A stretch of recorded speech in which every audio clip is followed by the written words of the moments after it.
Hola, hola a todos los que van llegando.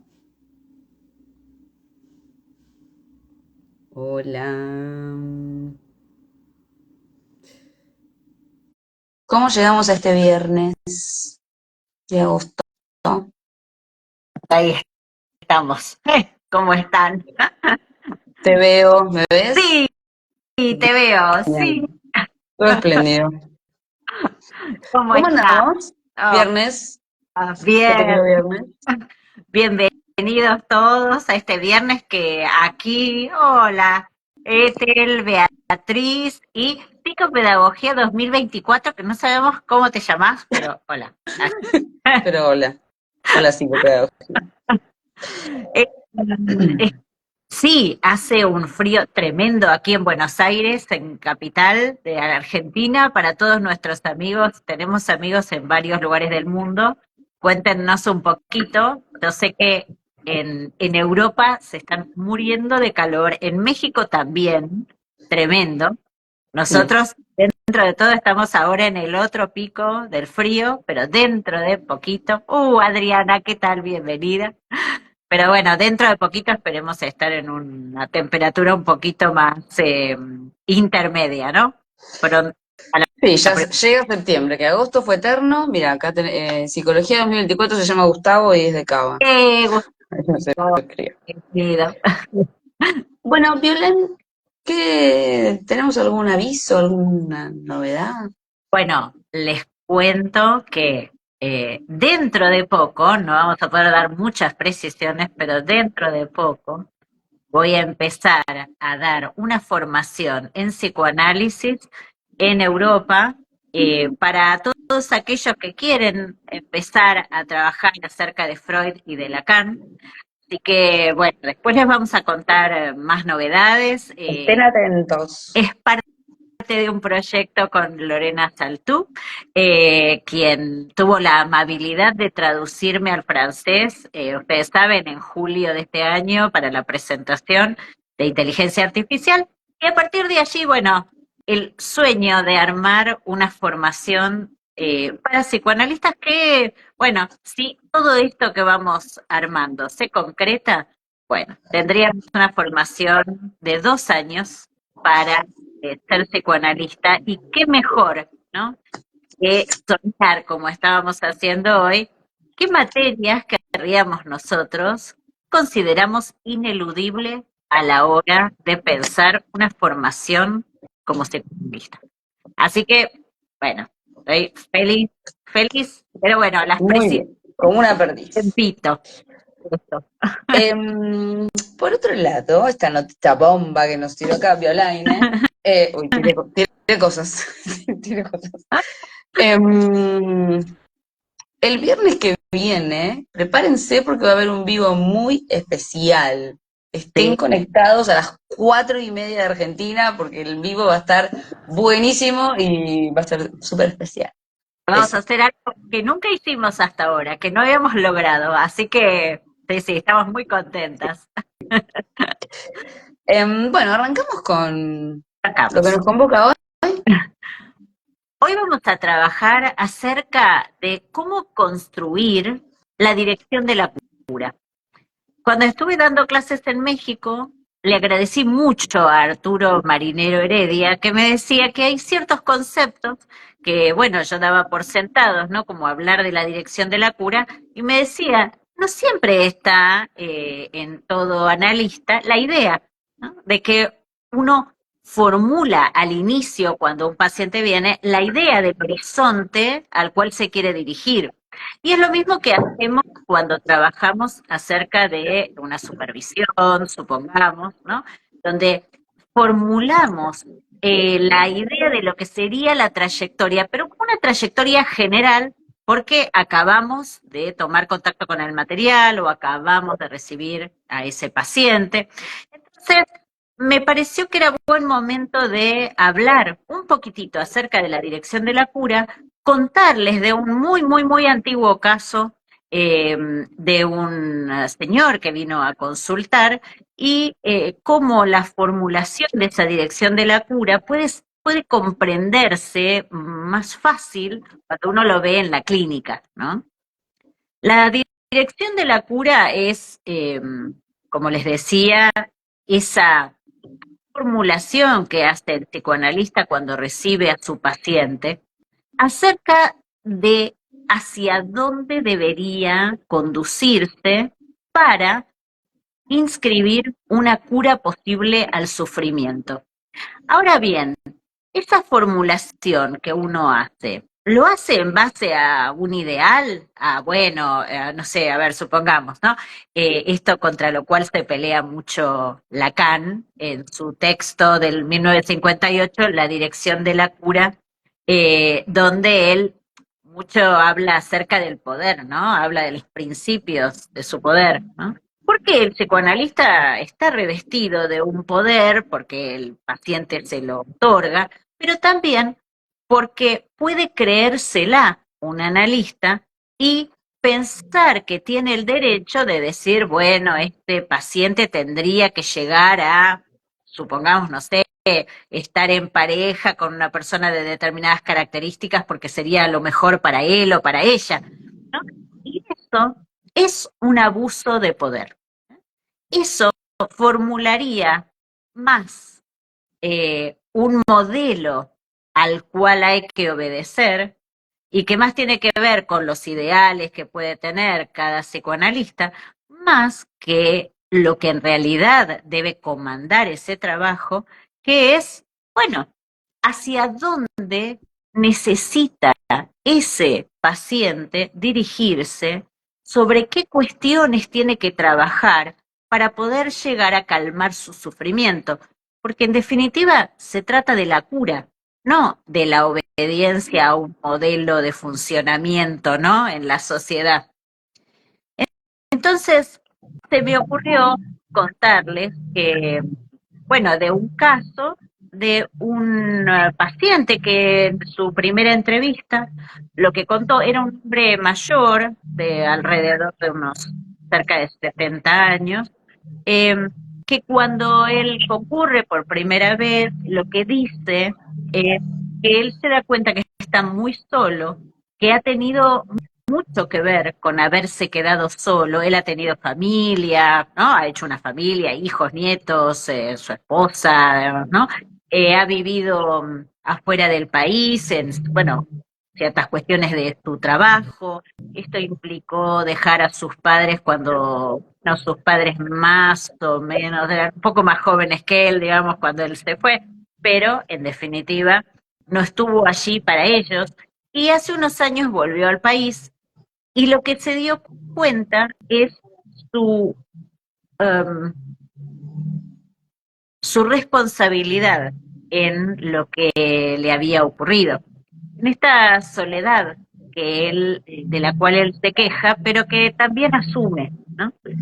Eh, y me pareció un buen modo, porque, a ver, no se trata de alguien que no se hace cargo de nada, ¿no? Que también podría pasar, alguien que consulta a su analista diciendo, ay, no sé por qué los demás me tratan así. No, no, él se hacía cargo de su responsabilidad y quería revisar en análisis, bueno, qué podía hacer al respecto o si se trataba de un destino, porque muchas veces también lo que ocurre es que cuando la gente no encuentra salida, piensa que, bueno, lo que ha sucedido ha devenido un destino, ¿no? Un destino tal vez trágico en la vida. Y uno tiene que resignarse o tendría que resignarse a ese final, ¿no? Un final anticipado. Me parece que la consulta con un analista es justamente decir, bueno, el final no está dicho, no tenemos por qué, por los errores o las cuestiones cometidas en el pasado, pensar que eso es el único modo de caminar en este mundo, ¿no? Sino que se puede retrabajar. Entonces, bueno, una de las cuestiones que primero me pareció importante a la hora de pensar, y por supuesto que la dirección de la cura, el analista lo piensa a solas o con su supervisor, ¿sí? Por supuesto, es un trabajo que uno no hace con el paciente. ¿M? Tiene que ver con establecer estas cuestiones, eh, leer. por qué, a ver, cuestiones uno tiene que explorar también acerca de la historia de ese paciente.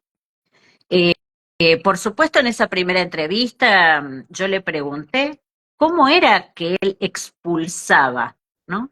A ver, no fue estrictamente que él lo dijera de primera mano, ¿no? Él sabía que se había quedado solo en parte por cómo reaccionaba en ciertos momentos y bueno, esto dio pie a que yo pudiera decirle que él activamente expulsaba, ¿no?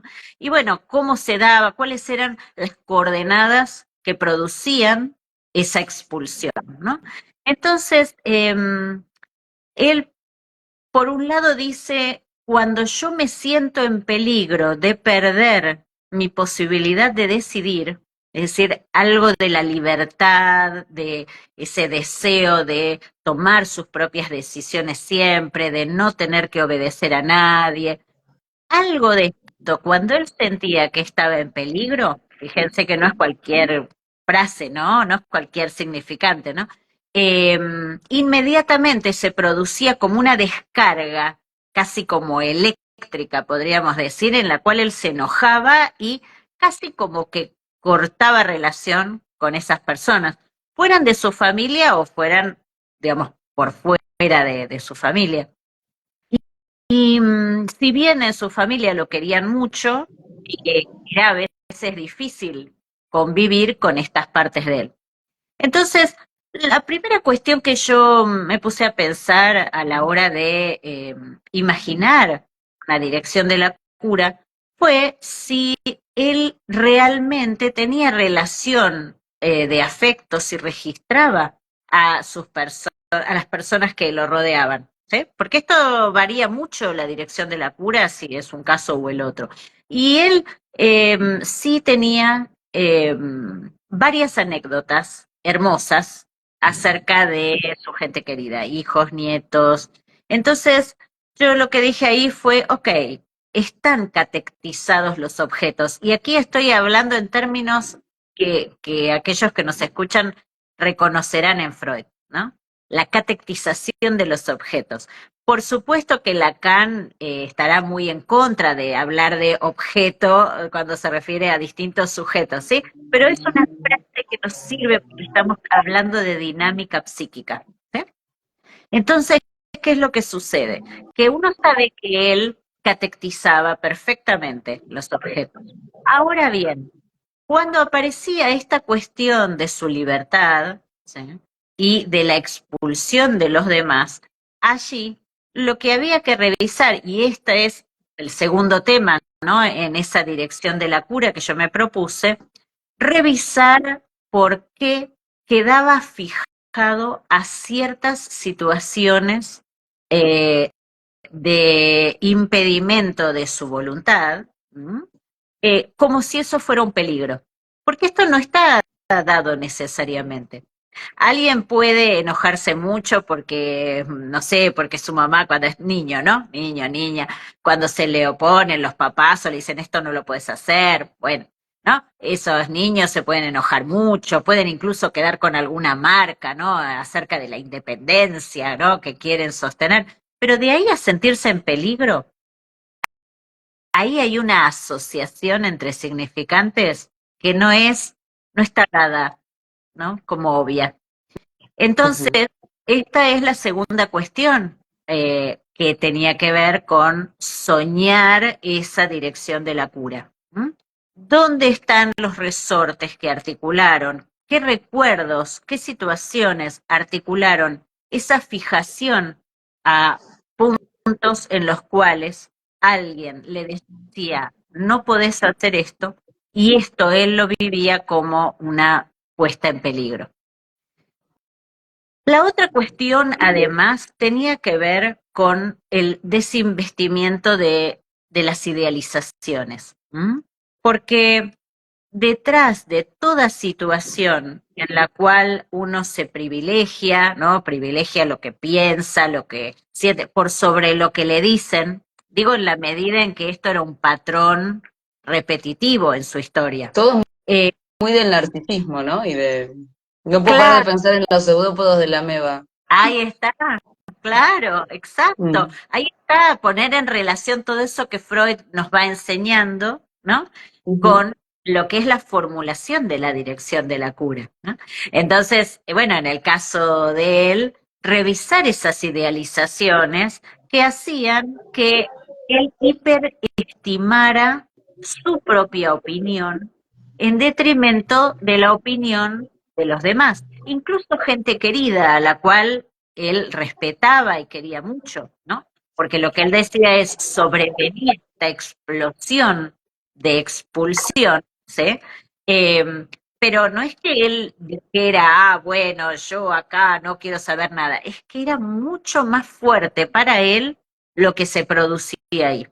Entonces, esa idealización, esa hiperestimación de la libido del yo, en detrimento de la libido objetal, sí nos permite revisar cómo es que se arma ese equilibrio, o en todo caso, en el caso de él, esa dificultad en el equilibrio, que implicaría escuchar al otro, así como escucharse a él mismo y después decidir en cada situación qué piensa que es lo mejor. Esta cuestión se provocaba automáticamente.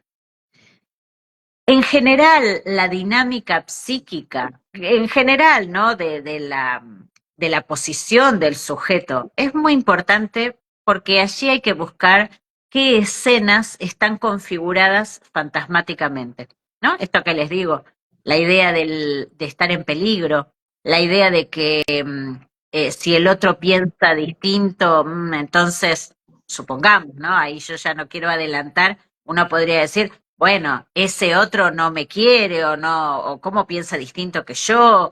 Eh, esta cuestión que hacía que minimice lo que los demás pensaban. ¿M? Entonces, allí hay un fantasma que hay que revisar. ¿M?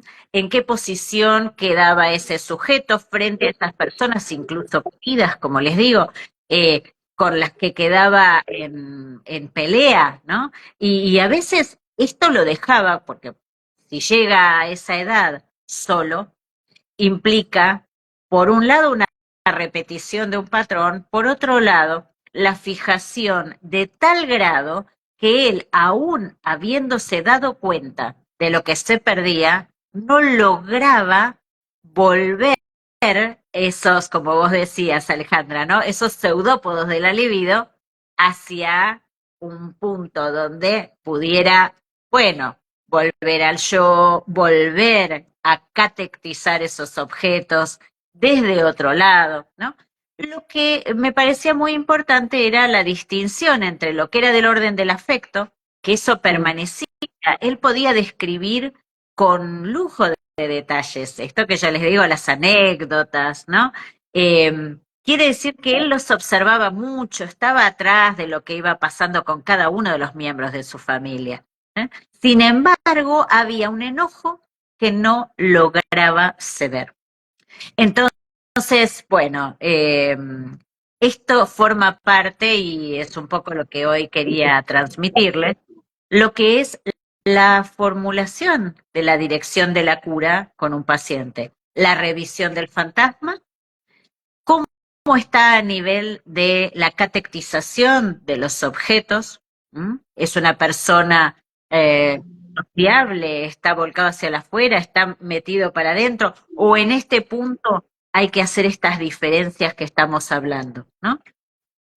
¿Cómo está la dinámica general psíquica, ¿no? En esa evaluación del paciente? ¿Cómo están las idealizaciones para hacer caer y desarmar esa idea de que si uno no defiende lo propio, entonces, eh, bueno, va a perder mucho, ¿no? Y uno dice, bueno, tal vez no se trate de o lo del otro o lo de uno, sino lograr encontrar ese modo en el cual uno pueda tomar en cuenta lo que dice la gente alrededor y también, ¿no? Ese punto de vista que no lo dejara él tan solo como lo dejó. Por supuesto que, bueno, transcurridos años, ¿no? De su análisis, él pudo dar una vuelta realmente enorme, ¿no? Y pudo volver a conectar bueno, con mucha gente que él pensaba ya que no lo iban a perdonar, porque también lo que Ujú. ocurre es que, eh, y esto es muy post-freudiano, ¿no? Eh, Cuando ha habido muchos años de dificultades, de distancias, bueno, muchas veces el sujeto siente que es irrecuperable la cuestión, ¿no? Y que, bueno, la culpa, la Hay necesidad un de arreglar. montón de vestigios del carácter anal en todo lo que estás diciendo que yo me sonrío por eso, porque es todo la destrucción del objeto, el dejar ir el objeto, quedarse con el objeto, eh, recontra, ¿no? Lo, Enorme, ¿viste? lo que el otro tiene para decir del objeto, bueno. Tal cual. Bueno, y a ver, sobre todo, y es como, mira, súper esto que decís, Alejandra, porque va en la línea de cómo en la neurosis obsesiva muchas veces está en juego la mortificación, ¿no? Pero una mortificación en vida con un sufrimiento tremendo. Sí. Así que lo mejor, ¿no? Que a los 70 y pico de años alguien pueda Sí, qué divino.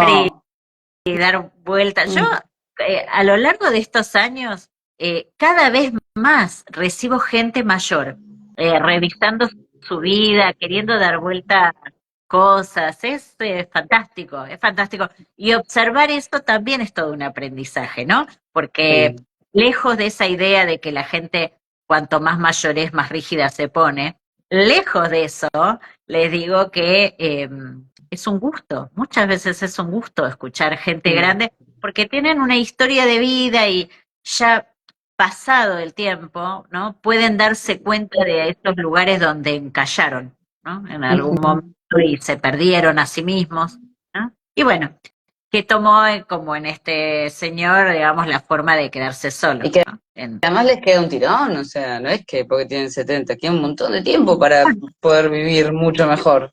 Tal cual, tal cual. Mm. Además, algo de lo maravilloso de liberarse de las repeticiones es que los momentos de felicidad vieron que ya no son cuantitativos. En ningún momento de la vida son cuantitativos, ¿vieron? Ujú. Cuando uno es infeliz, muchas veces dice, ay, otra vez me pasó lo mismo, ay, qué pesadez, ¿no? La vida, la dificultad. Cuando hay momentos de felicidad o se va en un camino, ¿no? de curación, realmente la cosa deja de ser cuantitativa y no importa cuánto tiempo, ¿no? Como que se vive muy intensamente, ¿no? Como mucha Mm. felicidad que sucede. Así que, bueno, es como genial. Divino, sí. Sí, sí, sí, sí. Así que, bueno, espero que les sirva, ¿no? Esto que cuando reciben un paciente, piensen ya desde esa primera entrevista, horizonte, ¿no? Un horizonte de cura, ¿no? Una Ujú. dirección que a ustedes les permita, ¿no? Sí, sí, con su supervisor, digamos, con lo que ustedes vayan decidiendo, ¿no? Una dirección de la cura, porque en esa primera entrevista muchas veces surgen cosas que después durante mucho tiempo parecerían no querer volver a aparecer. ¿M? Salvo que el analista Ujú. las haya escuchado y diga, ¿se acuerda que en la primera entrevista? Sí. No, pero Mm. no siempre pasa, ¿no? Entonces, bueno, en esa primera entrevista es genial porque ahí uno puede tener una posibilidad de ver, ¿no? Cuando todavía no entraron en el trabajo de detalle, ¿sí? Porque está recién comenzando, pero hay una riqueza de la línea general que esa vida tomó, ¿no? Y dónde se desvió y en qué momento el sujeto se perdió y en qué momento empezó con estas situaciones y tal vez antes no. Es como genial, la primera entrevista es apasionante Mm. siempre, Sí. así que, así que bueno, Bueno, gracias, Violén. gracias. Esto fue cómo construir la dirección de la cura, desde una mirada freudiana también. Eh, Gracias sí. a todos por estar, por acompañarnos. No se olviden que el viernes que viene hay un vivo muy especial. Estén atentos. Conéctense Eso. cuando les aparece la notificación, marquen la campanita para los videos en vivo. Y bueno, eso, nada, nos vemos el viernes próximo. Nos vemos el viernes. Cuídense, linda semana. Chao, chao.